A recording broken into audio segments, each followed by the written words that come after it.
Ladies and gentlemen, please join me in giving a warm Kings Point welcome to the Board of Visitors of the United States Merchant Marine Academy.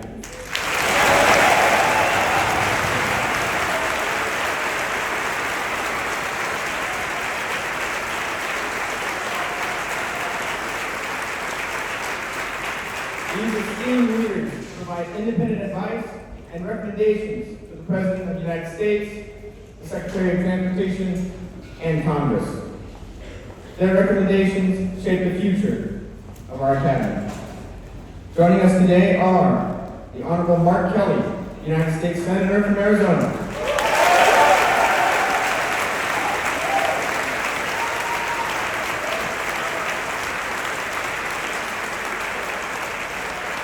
The Honorable Andrew Garbarino, representing New York's 2nd Congressional District.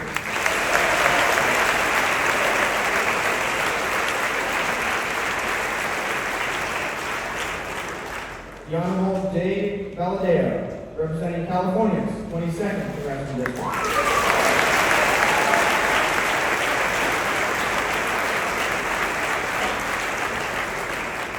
The Honorable Thomas Swazi, representing New York's 3rd Congressional District.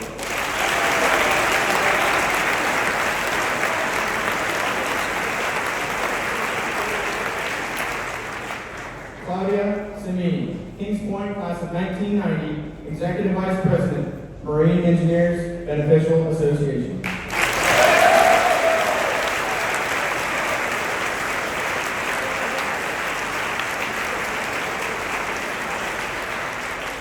Eric E. Edwin, President and CEO of the American Roll-On, Roll-Off Carrier Group.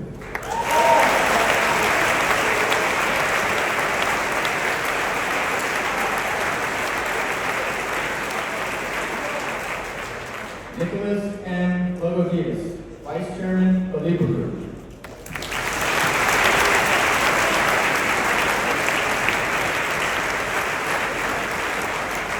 Michael Rodriguez, Kings Point, class of 1979, Director for Maritime Institute of Technology and Graduate Studies.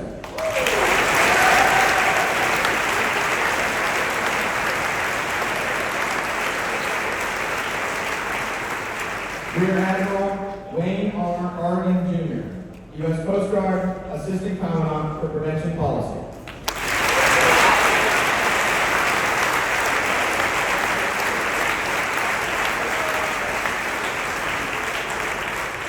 And Rear Admiral Philip Sobek, United States Navy Commander, United States Navy SEAL Command.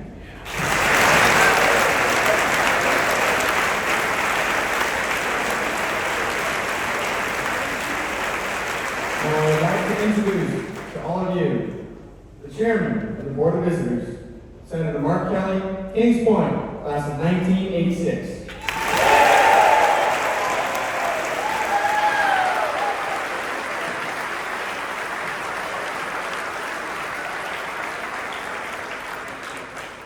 Good afternoon, everybody. Great to be back here in Delano Hall. We just talked about that at the Board of Visitors meeting. Is it Delano Hall or Delano Hall? All right. So 42 years ago, I walked through Victory Gate here, just like the plebes. Plebes, put your hands up. See your hands? You don't fool the plebes. I walked through that gate 42 years ago, 38 years ago. I walked out of the gate. 5 days later, was in flight school in Pensacola, Florida. And I got to say, I could not be more prepared for my career, whether it was in the United States Navy flying airplanes or at NASA as an astronaut. I could not be better prepared than what this school, the United States Merchant Marine Academy, did for me. I'll tell you a little bit why. Now, first of all, when I showed up in the Navy with people from all across the country, different universities, colleges, including the United States Naval Academy, even though it was flying airplanes, I was better prepared here. The reason I say that is the real world experience that you guys get is unmatched. You can't get it anywhere else. Later, when I was about a decade later, when I was applying to be an astronaut, after a long process, you eventually go and they interview about 120 individuals, starting with about 8,000 applications, at least for my astronaut class. About 120 people get interviews. I spent about half of that 1 hour interview talking about this experience, talking about being on a merchant ship in the middle of the Pacific Ocean, where we had an issue with a third mate, and how I suddenly found myself on the bridge alone with a helmsman 4 hours a day, crossing the Pacific, where I was the only person in charge. Or on another ship where the chief engineer, when I got aboard the ship, said, hey, do you know how to weld? And thanks to, I can't remember the welding instructor's name, Bo something or other. I don't know if he's still around. Probably not. But thanks to the real experience that I got here with an arc welder or an oxyacetylene torch in my hand, for the next 3 months I became a welder on that ship. And every single day I welded something. And you don't get that experience in any other school across the country. And that resonated really well with the astronaut/boy.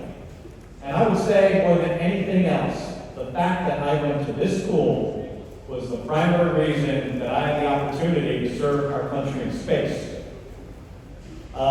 There is definitely a connection between what you will learn here and your experience here and how relevant that is to so many other careers.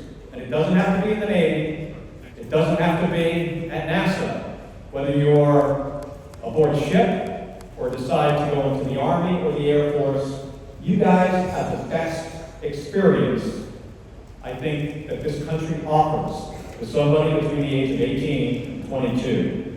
So I want you to think about that as you spend the next 4 years here in whatever program you're in, to try to capitalize on this opportunity. It's going to serve you well regardless of what you try to do later and what you accomplish. And our country needs you. We need a strong merchant marine. Myself and others in the United States Senate and the United States House, we're working on this problem. When I was a student here, there were 400 ocean-going U.S. merchant ships in ocean-going trade, flying the U.S. flag and with U.S. crew members. Today, that number's down to 82. You know how many China has? 5,500. When you talk about strategic competition with an adversary or near to your adversary, there is nothing as important as having a strong U.S. merchant marine. So we're going to fix this problem. Fortunately for you right now, if you want to sail on your license, tremendous opportunity out there. If you want to serve the United States military, we need you. If you one day want to fly off this planet and go into space, that opportunity is there for you as well. So again, I want to thank you in advance for service to your country, regardless of what you decide to do. I also want to encourage you to work hard while you're here. When I was selected to come to Kings Point, I was an alternate. I almost didn't, make the cut. And I realized that, so when I got here, I really applied myself. I did work hard. And it was well worth it. So work hard, enjoy the experience. Going to sea is like nothing else you get to experience anywhere else. But I'll stop there. And again, I want to thank you guys, every one of you, and young women for serving your country, because we really need you. Thank you, everybody.